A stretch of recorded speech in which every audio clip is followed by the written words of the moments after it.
இந்திய திணிச்சப்போ நாம எதிர்த்தோம். ஆனா அதிமுக அமைச்சர் என்ன சொன்னாரு? அண்ணா மும்மொழி கொள்கையை ஆதரிச்சார்னு பச்சை பொய்களை பேசவிட்டு அழகு பார்த்த பச்சோந்தி தான் இந்த பழனிசாமி.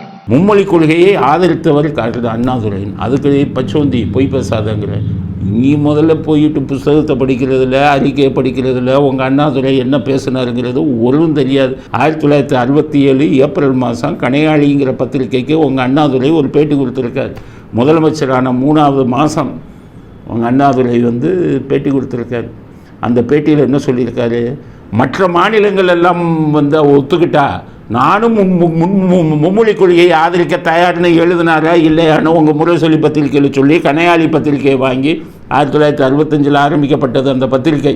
67 உங்கள் அண்ணா தான் பேட்டி கொடுத்துருக்காரு. ஏப்ரல் மாதம் போய் எடுத்து படித்து பார்த்துட்டு பேசுங்க.